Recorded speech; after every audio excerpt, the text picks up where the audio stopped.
tout le monde en est persuadé, la France est surendettée. D'ailleurs, si Standard & Poor's a dégradé la note de la France le 13 janvier, c'est bien en raison de l'importance de son taux d'endettement.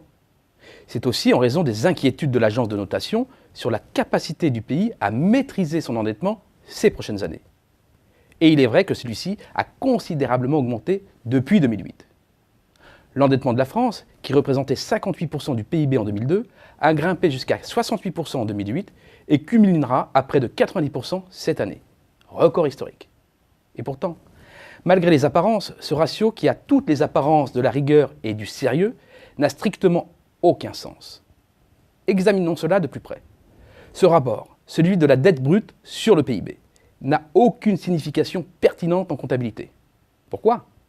Tout simplement parce que cela revient à rapporter un stock, la dette, à un flux, le PIB.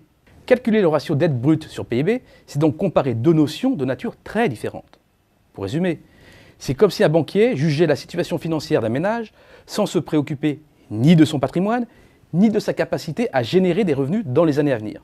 C'est absurde pour un ménage. C'est tout autant absurde s'agissant d'un pays. Et l'habitude a été prise d'utiliser ce ratio qui n'a pourtant aucune justification économique.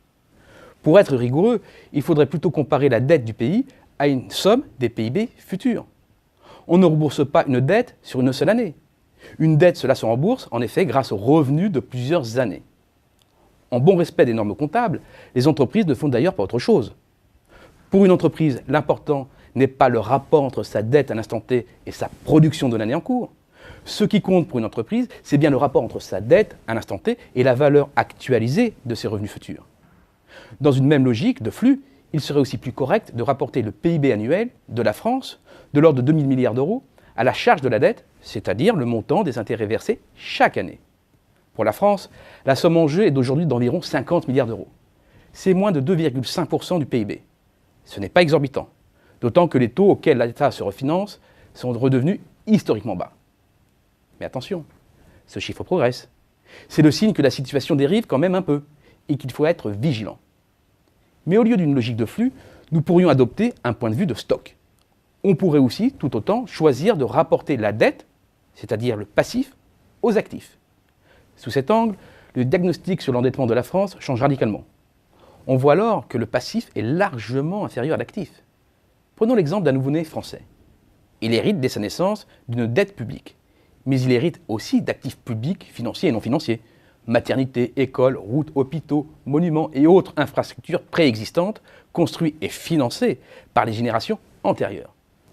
Insister sur le passif, la dette, en passant sous silence les actifs, c'est véritablement manquer de rigueur. Aucun commissaire aux comptes digne de ce titre ne procéderait de la sorte, car cela ne reflète absolument pas le patrimoine ni la capacité de remboursement. Disons-le tout net, contrairement à ce que certains prétendent, les enfants nés en 2011 ne sont pas endettés. En vérité, ils héritent d'un patrimoine public net d'une valeur proche de 500 milliards d'euros. Pour autant, ne poussons pas trop vite le ouf de soulagement. Il ne faut pas se voiler la face. La situation est en train de se détériorer. Pour faire court, si l'héritage a triplé entre 2003 et 2007, il a fondu de 38% entre 2007 et 2010.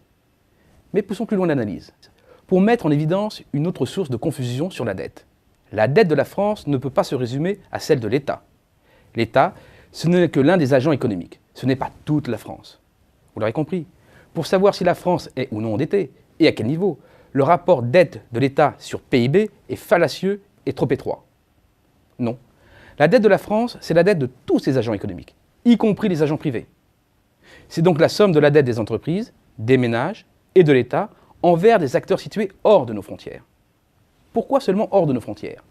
Parce que les dettes internes s'annulent, puisqu'à la dette d'un agent correspond la créance d'un autre. La seule partie à rembourser par la France, c'est celle détenue par des investisseurs étrangers. La Banque de France publie chaque année un compte des transactions courantes, qui décrit dans une logique de flux les échanges de biens, de services, de revenus et de transferts courants avec l'extérieur. Le solde de ce compte représente ce que la France a emprunté ou prêté chaque année. Et que nous apprend cet indicateur ? Comme vous pouvez le voir, négatif en 1990 d'environ 10 milliards d'euros, ce solde s'améliore ensuite de façon continue. Devenu positif en 1992, il augmente pour atteindre son maximum au début des années 2000. En clair, La France a troqué son statut de débitrice pour celui de créancière, ce qui n'a pas duré. En effet, le solde est rapidement redevenu négatif en 2005. Très bas en 2009 et 2010, il a plongé davantage encore pour tomber à un déficit de près de 50 milliards d'euros fin 2011. Un record. Finalement, les années 90 ont donc été de belles années pour l'équilibre financier de la France. Un avantage qui s'est peu à peu évaporé après 2000. Disons-le clairement, la France a plus consommé qu'elle n'a produit. À l'évidence, ce n'est pas sain, car un pays ne peut pas vivre indéfiniment au-dessus de ses moyens. Mais tout ceci concerne les flux seulement. Qu'en est-il de la dette, c'est-à-dire du stock? Pour le mesurer, il faut additionner le solde des transactions courantes au fil des ans. Et le résultat est pour le moins surprenant. Sur la base de cet indicateur, la France n'était pas endettée fin 2011. En revanche, attention, elle le sera vraiment en 2012. Et là, il faut vraiment tirer le signal d'alarme, car les vrais problèmes sont devant nous.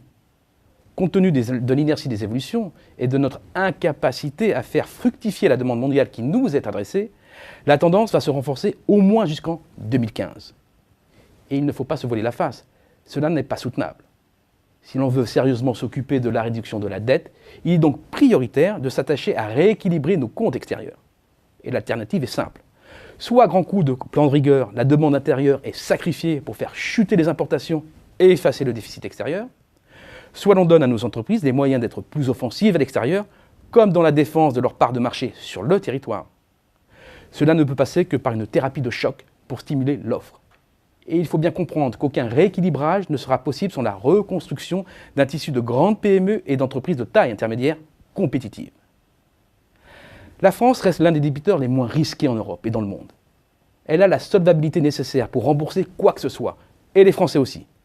Des Français dont le patrimoine total dépasse 10 000 milliards d'euros. 10 000 milliards d'euros, c'est près de 6 fois la dette publique. Pourquoi alors la France est-elle dans le collimateur des marchés financiers? Certes, l'opinion des marchés ne s'interroge pas sur la pertinence des indicateurs publiés. Et une partie de la crédibilité d'un État se joue bien aujourd'hui à travers un mauvais indicateur. Mais il y a plus grave, une erreur stratégique majeure des gouvernements successifs. Si Bercy est si soucieux du jugement des marchés, c'est qu'une large part de la dette publique française est désormais détenue par des investisseurs étrangers. Parmi les grands pays, nous sommes même sans équivalent, comme le montre ce graphique. Des investisseurs étrangers dont la ligne de conduite est dictée par les seuls avis des agences de notation. Et la conduite de la politique de la France ne peut pas se résumer à la soumission au AAA. S'il y a quelque chose à renationaliser, c'est bien la dette publique, en faisant appel à l'épargne nationale. Pour se soustraire à la pression des agences de notation, il faudra d'abord compter sur nos propres forces.